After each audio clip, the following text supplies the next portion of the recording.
Bendito sea el Rey para siempre. Quiero hablarles entonces sobre un bautismo amargo, un bautismo amargo, un bautismo en agua, un bautismo en sal y un bautismo en sangre. Bendito sea el Rey para siempre. Para esto quiero hacer una pequeña recapitulación sobre lo que hemos hablado muy rapidito antes de entrar en el tema, porque es muy importante que las personas que no han mirado los videos anteriores puedan tener claridad sobre lo que estamos hablando acá. Bendito sea el Señor. Habíamos enseñado que la palabra dice que antes de los tiempos ya había un cordero preparado, antes de los principios de los tiempos, antes de la fundación del mundo, dice Pedro, que había un cordero preparado. Y habíamos dicho que el Señor había preparado todos los detalles, todas las cosas, el Señor ya las sabía y las conocía porque Él es omnipotente y Él es omnisciente. Así es que ese Señor que lo sabe todo y que lo puede todo, había preparado todo de antemano. Bueno, pero también el Apocalipsis nos dice que ese cordero había sido inmolado desde el principio del mundo. Tremendo esto, ¿verdad? Entonces el Señor había inmolado ese cordero desde el principio del mundo, pero lo vimos hace 2000 años, pero se nos reveló en la consumación de los tiempos, en los fines de los siglos. Eso dice el escritor a los Hebreos en el año 60-65, dijo ahora en la consumación de los siglos. O sea, que hay un momento en que esa revelación viene a nosotros y ese es el ahora, el eterno hoy de Dios. Si oyeres hoy su voz, no endurezcáis por vuestro corazón. Ese es el eterno hoy de Dios, porque Dios vive un eterno presente. Bendito Rey para siempre. Bueno, entonces pasamos a Juan. En Juan 19:28, en ese sacrificio que fue visto hace 2000 años. En ese sacrificio dice Juan 19:28, después de esto, sabiendo Jesús que ya todo estaba consumado. Todo estaba consumado. ¿Recuerdan Isaías 61 cuando él leyó las escrituras, cuando él abrió el rollo para que se cumpliesen las escrituras y leyó y habló sobre el día de jubileo? Sobre el día en que el Señor soltaría las cargas, sobre el día en que el Señor liberaría, sanaría, daría vista y todo esto. Ese es el año de la liberación y ahí se cumplió la escritura, porque ahí comenzó a desenvolverse toda esta gloria y toda esta bendición del cumplimiento de los tiempos. Bueno, el Señor cuando estaba ahí en la cruz dice, después de esto, sabiendo Jesús que ya todo estaba consumado, porque Él había ido paso por paso, Él había ido renglón por renglón, Él había ido cumpliendo la palabra en todo lo que era con respecto a Él se cumplió.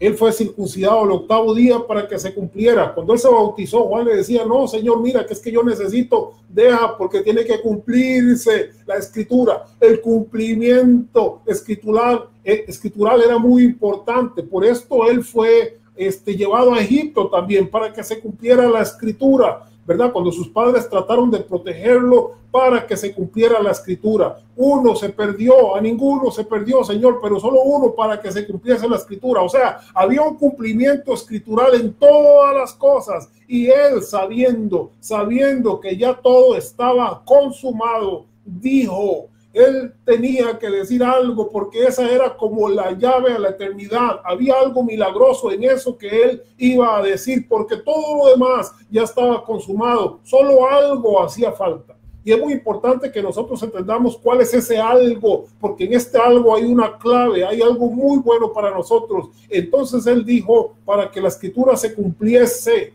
tengo sed. Él dijo, tengo sed.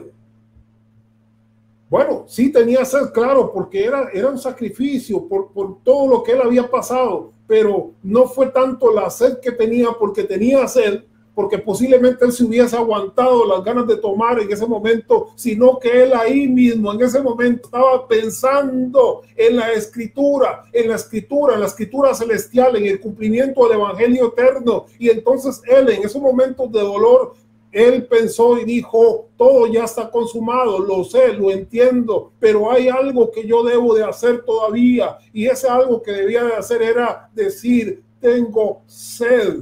por qué era importante decir tengo sed y por qué era importante que hubiese un cumplimiento en esa palabra. Bueno, San Juan, en el verso 29, capítulo 19, dice, y estaba allí una vasija de vinagre. Entonces, sí, él dijo, tengo sed porque él lo sabía todo. Él sabía que ahí había una vasija llena de vinagre.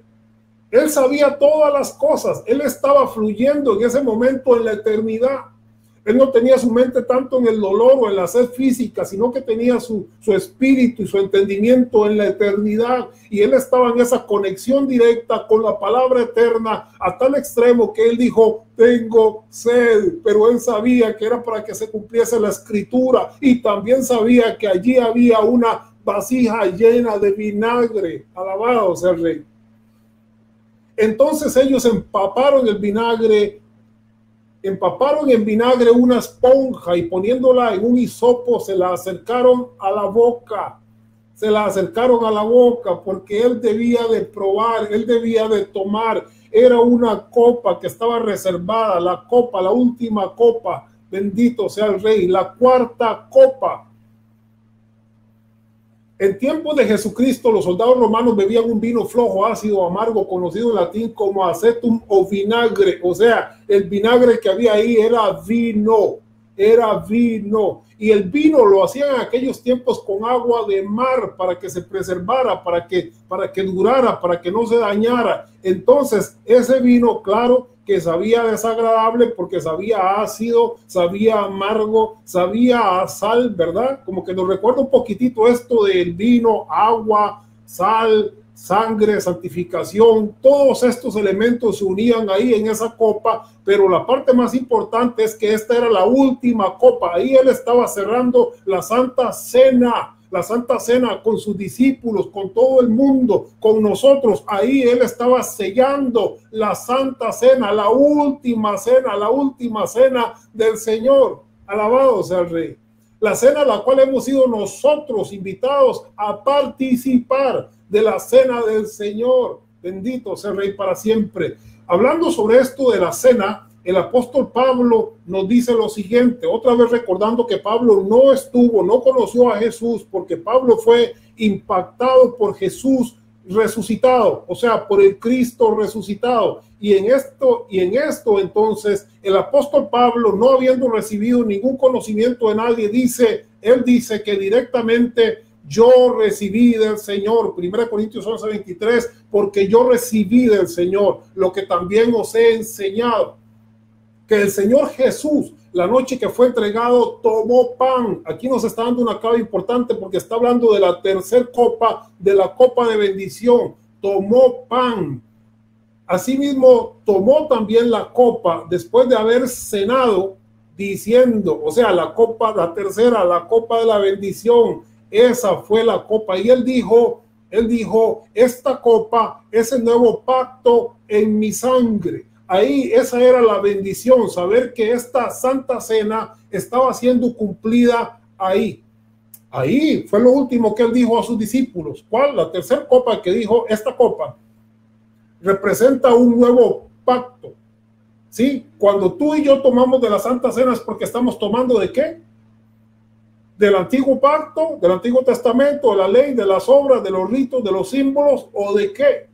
No, participamos de la cena pacto porque él lo aclaró y dijo, esta tercera copa, porque eran 4 copas, esta tercera copa representa el nuevo pacto. Así es que participamos del Señor cuando bebemos del nuevo pacto, o sea, del pacto eterno, del pacto que no cambia, cuyas bases y promesas son mejores y son eternas y cuya sangre clama mejor que la sangre de Abel, porque una sangre clamaba para acusar y la otra clama para justificar. Por eso es que estamos en el nuevo pacto. ¿Cuál es el nuevo pacto? Bueno, según 2 Corintios dice que había un pacto de maldición, había un pacto de condenación y que hay un pacto de la justificación.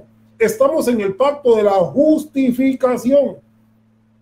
Por eso cuando alguien viene hablándole de condenación, de juicio, de maldiciones, de que eso que le está pasando a usted o a un hijo es que es una maldición, Amado, les está hablando del antiguo pacto y ya no estamos en ese pacto, estamos en el nuevo pacto. Y cuando estamos en el nuevo pacto, estamos siendo partícipes de la cena del Señor. Por eso es que el apóstol Pablo dice que algunos que toman la cena sin discernir el cuerpo de Cristo, o sea, sin entender el significado, lo que significa esa copa, esto dice, muchos de ellos han muerto y otros están enfermos.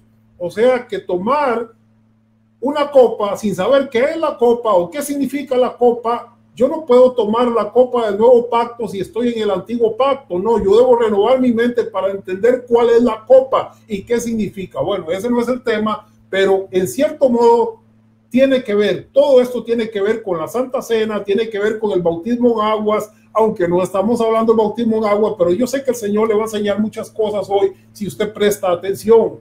Después de haber cenado diciendo, esta copa es el nuevo pacto en mi sangre. Bendito sea el Rey por esa tercera copa, la copa de la bendición. Recordamos que habían 4 copas. Sí, bueno, Éxodo 6, 6, 7 nos habla, Éxodo capítulo 6, verso 6 y verso 7 nos habla sobre lo que el Señor haría para el pueblo de Israel. Él los sacaría de Egipto. Él los liberaría de la esclavitud, porque eran esclavos construyendo y haciendo y los maltrataban. Él los redimiría, Él los compraría y Él los tomaría. Eso está en Éxodo capítulo 6, verso 6 y verso 7. Entonces, en el video anterior ayer, si usted gusta mirarlo, ahí habla sobre este detalle que es muy importante. No solamente ser redimido, sino ser tomado. ¿Por qué? Porque el Señor nos ha tomado, dice, y nos pasó de las tinieblas al reino de su Hijo amado. Porque el Señor nos tomó de la oscuridad y nos llevó a los lugares celestiales donde estamos sentados con Cristo. Es por esto que hay mucho creyente que ha sido redimido, ha sido liberado y ha sido sacado, pero no se ha dejado tomar, no se ha dejado tomar, y es importante ser tomado, porque cuando somos tomados, entonces nos damos cuenta cuál es nuestra posición eterna en Cristo y cómo, como dice Colosenses, nuestra vida está escondida en Él, está protegida, está guardada en Él, porque Él nos tomó. Entonces vendré y os tomaré a mí mismo. Nuestra vida hoy existe en la fe en Cristo, estamos en Él, somos su cuerpo, estamos donde Él está. Por eso es que si Él es rey, nosotros somos reyes. Por eso es que si Él está sentado en el trono, Él nos ha sentado en este lenguaje posicional y eterno, nos ha sentado juntamente con Él. Bendito el Rey para siempre. Alabado el Señor. Juan 19:30. Dice, cuando Jesús hubo tomado el vinagre, o sea, cuando Él tomó el vino que tenía agua, el vino que era amargo, el vino que según la composición de aquellos tiempos se hacía con agua de mar, tenía sal que no sabía bien, el vino que Él dijo tengo sed, pero Él lo dijo para que la escritura se cumpliera. Él lo dijo con un propósito, porque su vida fue una vida de propósito, no fue una vida de casualidades, sino de propósitos. Cuando nosotros vivimos una vida de propósitos y no de casualidades, entonces nos estamos ubicando en el evangelio eterno, porque estamos caminando con obras preparadas de antemano, como dice Efesios. No estamos yendo donde el viento nos lleva, sino que sabemos que tenemos una meta y que el Señor nos ha dado esa meta y que en Él ya la conquistamos, en Él lo hemos logrado, en Él somos más que vencedores. Bendito sea el Rey. El Señor tenía propósitos y dijo tengo sed con un propósito. Él sabía que ahí había vinagre y que Él tenía que completar la cena ese día, a esa hora. Él tenía que levantar la última copa, la copa de bendición. Bendito sea el Rey, la copa de la vida eterna. Alabado sea el Señor, porque Él trajo un nuevo pacto. Por eso dice en Hebreos capítulo 10 verso 9, y diciendo luego, he aquí que vengo, oh Dios, para hacer tu voluntad. Quítalo primero para establecer ¿qué? Para establecer lo último. ¿Sí? Ellos tenían un sistema para hacer, hacían un corderito, ¿verdad? Lo compartían en familia, si alguna familia no tenía, la invitaban, y hacían 4 copas y todo esto, ¿verdad? No podían hacerlo, oiga, no podían hacerlo fuera de su casa, era en la casa que celebraba la Santa Cena, tenían que ser judíos, tenían que estar obedeciendo la ley, ningún extranjero podía participar, pero el Señor fue bueno y nos hizo partícipes a nosotros, no de un símbolo, sino de lo eterno, o sea, de la copa del nuevo pacto y también de la última copa o de la copa de la vida. Bendito sea el Rey para siempre. Marcos 10:35. Entonces Jacobo y Juan, hijos de Zebedeo, se le acercaron diciendo: Maestro, querríamos que nos hagas lo que pidiéramos. Bueno, qué tremendo, ¿verdad? Llegaron ahí, dice: Señor, queremos que nos concedas lo que te digamos. A ver, ¿dices que sí? Y el Señor respondió, Él les dijo, verso 36, ¿qué queréis que os haga? Verso 37 dice, ellos le dijeron, concédenos que en tu gloria nos sentemos el uno a tu derecha y el otro a tu izquierda. ¿Verdad? Qué lindo. Ellos dijeron, bueno, pues el Señor en medio y ahí voy a estar yo, uno a la derecha y otro a la izquierda. Muy hermosa la petición. Sin embargo, vean qué interesante lo que el Señor les dice. Entonces Jesús les dijo, no sabéis lo que pedís. Oiga, porque esto es importante. Les dijo, podéis, les pregunta, podéis beber del vaso que yo bebo. Acordémonos cuál era el vaso, cuál era la última copa en la cual el Señor participaría. Esa copa era en el momento de más dolor, esa copa simbolizaba su muerte, esa copa simbolizaba amargura, esa copa simbolizaba amargura, dolor, ¿verdad? Sal, todo esto. Era una copa difícil de tomar. Entonces dice, podéis beber del vaso que yo bebo, o ser bautizado, porque aquí está hablando prácticamente de lo mismo, o ser bautizados con el bautismo que yo soy bautizado. Ahora, recordemos que Jesús ya había sido bautizado por Juan. Él no estaba hablando aquí del bautismo en aguas, y sus discípulos ya habían sido bautizados también en aguas. Entonces, él les estaba hablando de otro bautismo. Así como el Señor cuando levantó la tercera copa estaba hablando de otra copa, que era esta copa, es el nuevo pacto. De la misma manera, Él aquí estaba hablando de algo diferente. Les estaba diciendo, ¿pueden acaso ustedes beber del vaso que yo bebo? Y no estaba hablando de la tercera copa porque ya ellos habían participado en la tercera copa. Estaba hablando de la cuarta y última copa. O sea, cuando somos bautizados en la amargura, en la sal, en la muerte, pero también en la resurrección del Señor. Estamos hablando de un lenguaje espiritual y de un lenguaje eterno. Podéis beber del vaso que yo bebo o ser bautizados con el bautismo que yo soy bautizado. Ellos dijeron, podemos. Jesús les dijo, a la verdad del vaso que yo bebo, ¿sí? A la verdad del vaso que yo bebo, beberéis. Y con el bautismo con que yo soy bautizado, seréis bautizados. Alabado sea el Rey.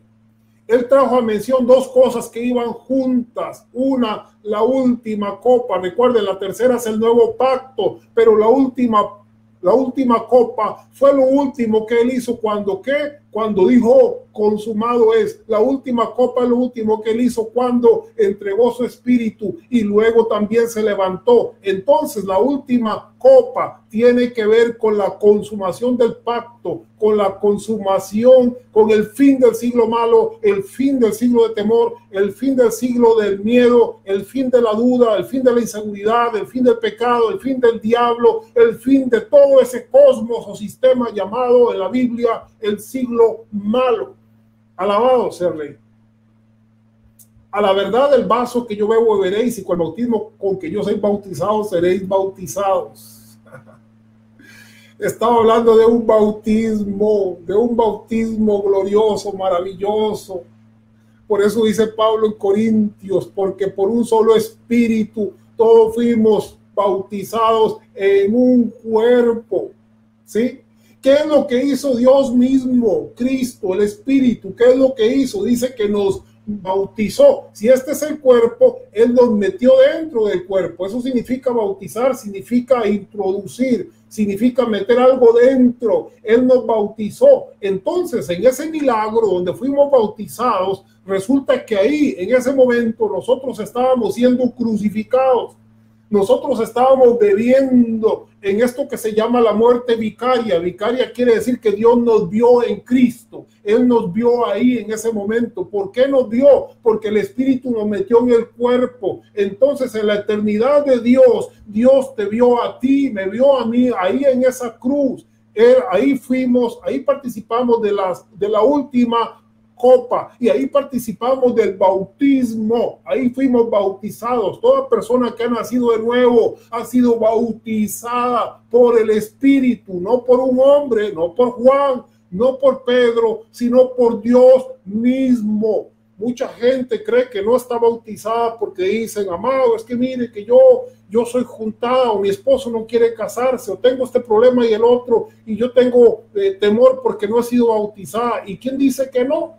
¿Y quién dice que el Señor ya no le bautizó? Porque recuerde que Dios llama las cosas que no son o no se ven como si fueran. Y en la eternidad de Dios lo que aplica es el evangelio eterno. Dios conoce el pasado, presente y futuro. Y si Dios estableció que tú ya has muerto y nacido de nuevo al reino de la luz, entonces ahí fuiste bautizado. Es importante esto del bautismo, comprenderlo. Efesios 4:5 dice: un Señor, una fe, un bautismo.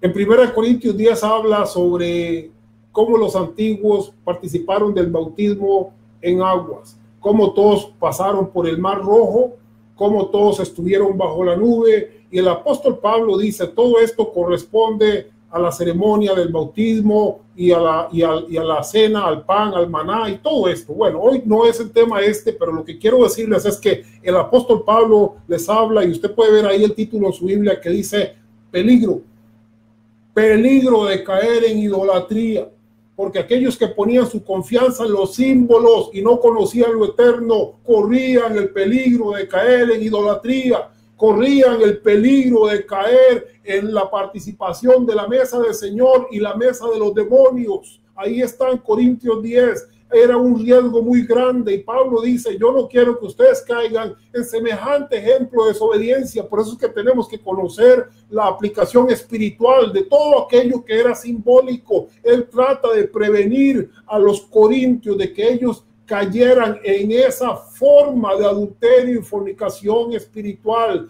Bendito Rey. Pero continuamos, porque estamos hablando sobre la última copa y cómo somos bautizados en esa última copa, cómo participamos de la cena del Señor en esa última copa, como la consumación del pecado, como la consumación de la vida antigua, como el Señor a partir de ahí, de esa consumación, declara victoria sobre el Satanás, sobre el mal, sobre la oscuridad, sobre la ignorancia, sobre el temor, sobre el miedo, sobre todas estas cosas. Y entonces nos toma. Recordemos que el pueblo de Israel tenía que ser liberado de Faraón, tenía que ser redimido de sus cargas, tenía que ser todo esto, pero lo último era ser tomado, porque el Señor dijo: y os tomaré como mi pueblo y yo seré vuestro Dios. Esa era la última bendición de la última copa, que Él nos tomaba y nos hacía su pueblo o su cuerpo y nuestro Dios. Ahí en esta última copa es la consumación de la cena eterna del Señor, y cuando participamos de ella es glorioso y es importante. Por eso el Señor le dijo a sus discípulos: bueno,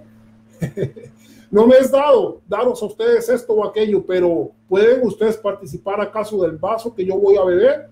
¿Acaso pueden ustedes participar del bautismo con que yo seré bautizado? Alabado sea el Rey. Y ellos dijeron: podemos. Y él dijo: claro que sí van a participar, claro que sí van a participar de esa copa, de la última, y también de ese bautismo. Hablando del bautismo, por cierto que el bautismo ha traído mucha confusión, y como dije antes, no es el tema. Sin embargo, quisiera hablar un poquitito, un texto más sobre el bautismo, porque tiene que ver, esto de la copa, amados, tiene que ver con el bautismo. El apóstol Pedro Dice en Hechos capítulo 11, verso 16, entonces me acordé. Cuando el apóstol Pedro mira que el Espíritu estaba descendiendo o estaba manifestándose en los gentiles, él se acordó algo. El único problemita es que dicen los que conocen de la Biblia que eso fue como 38 años después. Cuando se escribe Hechos 11, habían pasado como 38 años después.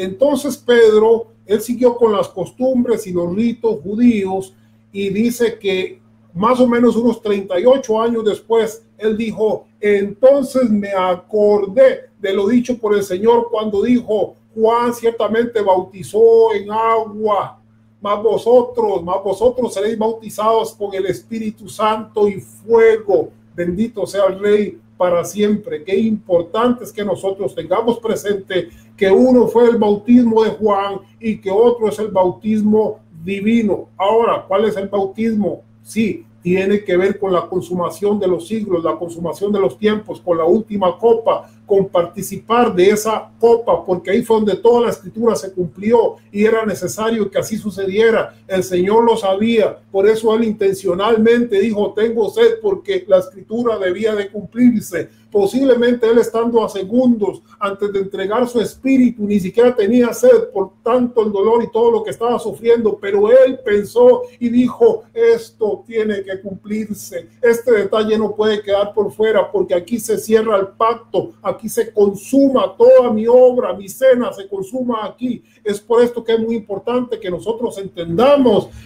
esta palabra. Romanos 6:4 dice, porque somos sepultados juntamente con él por muerte. ¿Cuándo somos sepultados con él? Porque somos sepultados juntamente con él para muerte por el bautismo. Ahí está la clave, por el bautismo. Ahora, ¿cuándo sucedió ese bautismo? A ver si nos recordamos aquí. ¿Cuándo sucedió? Porque por un solo espíritu fuimos bautizados en un cuerpo. ¿Quién nos bautizó? El Espíritu nos bautizó. Y cuando dijo Pedro que estaban siendo, cuando él se acordó del bautismo en el Espíritu, cuando él vio que el Espíritu estaba bautizando a los gentiles, él se acordó de que el Espíritu es el que bautiza, y él se acordó que Juan había bautizado, pero se acordó de las palabras que dijo, mas vosotros seréis bautizados con el Espíritu Santo y fuego. Ahora es muy importante que entendamos esta parte y que no se nos olvide, porque somos sepultados juntamente con él para muerte por el bautismo. El Espíritu nos introdujo, nos metió, nos hizo miembros del cuerpo de Cristo, y en ese momento entonces estamos siendo bautizados, introducidos, metidos en el cuerpo, y en ese momento para el Señor, para el Dios Todopoderoso, ahí entonces estabas tú y estaba yo en la cruz siendo sepultado, participando con el Señor de esta cena gloriosa de salvación y de vida eterna, a fin de que como Cristo resucitó de los muertos por la gloria del Padre, así también nosotros andemos en vida nueva. O sea, todo esto del bautismo se trata de ¿qué? Se trata de una vida nueva, se trata de morir al viejo hombre y nacer a una vida nueva. O sea, que ahí es cuando el Señor nos hace nacer de nuevo. Bendito sea el Rey. Pero una cosa es nacer de nuevo. Yo nací de nuevo.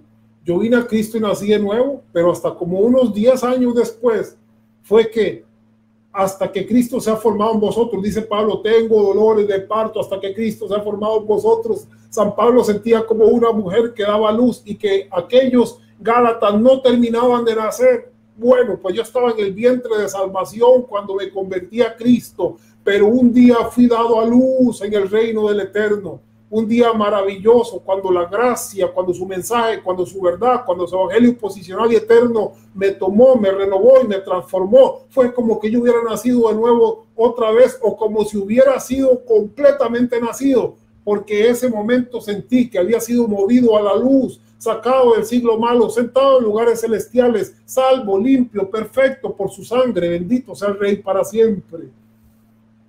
Porque si fuimos, porque si fuimos plantados juntamente con él, ¿en qué? Estamos hablando del bautismo, porque si fuimos plantados Imagínese usted una plantita, cuando usted llega y la siembra en la tierra, usted está plantando o está plantando una semilla. Así fue como el Espíritu nos metió, nos bautizó, nos plantó en el cuerpo de Cristo. Por eso el apóstol dice, porque si fuimos plantados juntamente con Él, está hablando de su muerte y resurrección y cómo nosotros fuimos plantados en su cuerpo, en ese sacrificio, porque si fuimos plantados juntamente con Él en la semejanza de su muerte. O sea que usted dirá, hermano, pero ¿cuándo? Es que yo no sé cómo que yo fui sepultado, yo fui resucitado.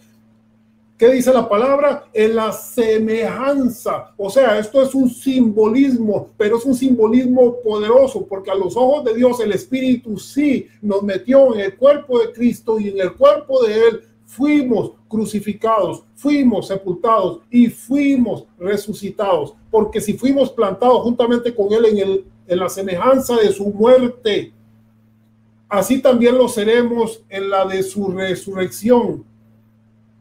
Sabiendo esto, oiga, vea que es importante esto, sabiendo esto, que nuestro viejo hombre, ¿sí?, va a ser crucificado juntamente con Él.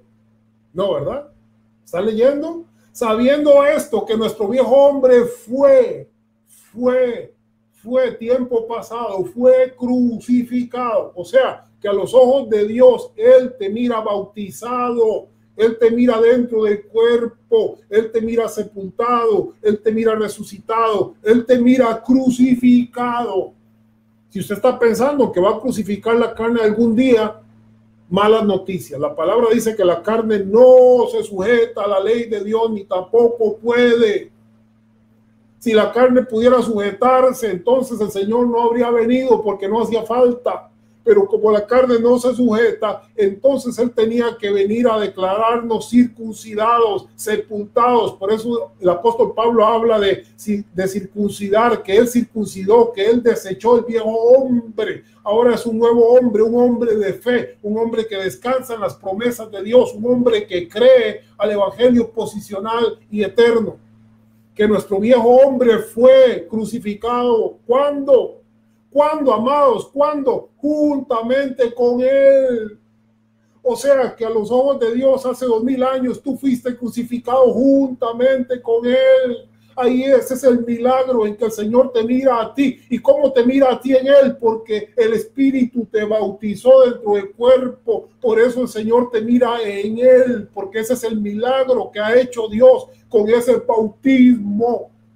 Y yo me pregunto, ¿por qué cuando hablamos de bautismo hay gente que habla de que recibieron la doctrina de bautismo y que tienen que ir a los católicos a la que, no sé, catequesis o no sé qué enseñanza sobre todo esto? Y muchas veces, no voy a generalizar, pero muchas veces no se enseña lo que significa el bautismo y por eso la gente se sigue sintiendo pecadora, se sigue sintiendo sucia, siguen creyendo que tienen que crucificar, que ganarse la salvación de algún modo, de alguna manera, cuando a los ojos de Dios dice que ya fuimos crucificados juntamente con Él en ese momento cuando Él estaba expirando, cuando Él estaba ahí diciendo tengo sed porque voy a cumplir la última copa, tengo sed porque voy a cumplir la escritura, tengo sed porque voy a decir consumado es. Ahí tú y yo estábamos en esa consumación, cuando Él estaba sepultando el pecado una vez y para siempre, ahí estábamos tú y yo. Bendito sea el Rey. Es por esto que no le debemos nada a la carne. Sí, Romanos 8:12 dice, así que hermanos, deudores somos, no a la carne, para que vivamos conforme a la carne. Es que yo le debo a la carne, hermano, mire, es que yo le sirviera al Señor, pero si usted supiera cuántos problemas yo tengo, si usted supiera cuántas cóleras yo me llevo al día con mis hijos o con él, no le debemos nada a la carne, amado, ya el Señor pagó, no viva como que le debe nada a la carne. Tenemos que servirle a Dios porque el mensaje de Dios es más grande que nosotros. No le debes nada a la carne. El Señor pagó para que seas libre y para que le sirvas con un corazón sincero a Él. No se le debe nada. Ya Él pagó. ¿Por qué? Porque fuimos crucificados juntamente con Él. Romanos 6:7, porque el que ha muerto ¿En qué? Dice porque fuimos sepultados o fuimos plantados en la semejanza de su muerte, fuimos bautizados. Eso dicen los versos anteriores, porque el que ha muerto en esta semejanza ha sido sepultado o ha sido bautizado, porque el que ha muerto ha sido justificado del pecado. Es por esto que el que ha muerto ya fue justificado del pecado. Ya no es considerado pecador, sino que la palabra dice que Él nos hizo perfectos con una ofrenda y para siempre. Es por esto que Hebreos dice que aquellos que no creen todavía a esta ofrenda perfecta que nos limpia una vez y para siempre, dice que esos están haciendo la sangre de Cristo por inmunda y están haciendo afrenta o deshonra al Espíritu de gracia. Y ahí en Hebreos dice cuánto mayor castigo piensan que merecen estos que pecan voluntariamente, porque pecan porque quieren, porque el Señor ya pagó por el pecado, pero actúan como que le debieran a la carne, como que fueran deudores de la carne. Sí, tanto creyente todavía. Muchos se han bautizado en una, en dos, en tres religiones, pero no se han bautizado todavía en el bautismo de Cristo. No han sido sepultados todavía. No conocen lo que es el plantado. No conocen lo que es que el Espíritu los meta, los bautice en el cuerpo de Cristo. Y entonces a los ojos del Señor, en esta semejanza, ahí en la cruz, fuimos también justificados, fuimos muertos, fuimos resucitados. Bendito sea el Rey, porque el que ha muerto ha sido justificado del pecado. Por eso el Señor dijo que si alguno quiere salvar su vida, ¿cuántos por ahí usted ve que andan queriendo salvar la vida con obras, con religión, con vigilias, con ayunos? Y tratan de salvar su vida. El que quiera salvar su vida la perderá. Pero el que pierda su vida por causa de mí, la salvará, porque en Él ya la perdimos. Ahí en esa consumación, ahí en ese bautismo ya perdimos nuestra vida. ¿Por qué? Porque hemos muerto al yo, como dice el apóstol Pablo, ya no vivo yo, más Cristo vive en mí. Porque ahora hemos sido sepultados y resucitados, hemos sido crucificados. Otra vez Romanos 6:6 dice, sabiendo esto, que vuestro viejo hombre fue crucificado juntamente con Él. Entonces, el que ha sido crucificado dice que ha sido justificado del pecado. No el que se está crucificando, no el que está intentando, no. Esos que no han sido crucificados porque no han creído al evangelio posicional y eterno, esos todavía están en pecado. No importa si son apóstoles, profetas, maestros, pastores, evangelistas, como quiera que se llamen, están en pecado si no han sido muertos, crucificados, bautizados con el bautismo del Señor, porque solo en este bautismo hay perdón de pecados. Y no estoy hablando del de Juan, que no nos pase lo que le pasó a Pedro 38 años después, que se recordó. Que no se nos olvide, amados, que no se nos olvide. Entonces Romanos 6:10 dice, porque en cuanto murió al pecado, murió una vez por todas. Mas en cuanto vive, para Dios vive. Así también vosotros. El Señor vino y tomó el pecado de toda la humanidad. ¿Y qué pasó ahí? Bueno, dice que por cuanto Él murió, murió al pecado. ¿Cuántas veces? Una vez para siempre, una vez por todas. Ya el Señor no va a volver a recibir pecado porque Él llevó todos los pecados. Entonces dice la palabra, y entendámosla bien porque es muy importante, porque en cuanto murió al pecado, murió una vez por todas. Mas en cuanto vive bien para Dios, verso 11, otra vez, al pecado murió una vez para siempre. Verso 11, así también vosotros, considerados muertos al pecado. ¿Cuántas veces? Una vez al mes, una vez a la semana. Que pasen los hermanos que quieren reconciliarse y paz a toda la iglesia. Y la semana que viene que pasen los hermanos que quieren reconciliarse y vuelven a pasar lo mismo. porque en cuanto murió al pecado, murió una vez por todas, así también vosotros considerados muertos al pecado una vez por todas. Eso se llama ser cristiano, tomar los vestidos de justicia de Él, tomar la fe de Él, tomar el amor de Él, tomar la sabiduría de Él, que ya no viva yo, saber que el yo fue crucificado, que ya no le debo a la carne, ya no soy deudor, ya no vivo por ni para la carne, aun cuando me equivoque, dice la palabra que somos más que vencedores y que no le debemos a la carne. Por eso no hay excusa para servirle a Dios. No hay ninguna excusa sobre la tierra para decir yo no puedo, porque sí podemos, porque no le debemos nada a la carne, porque Él ya pagó. Bendito sea el Rey.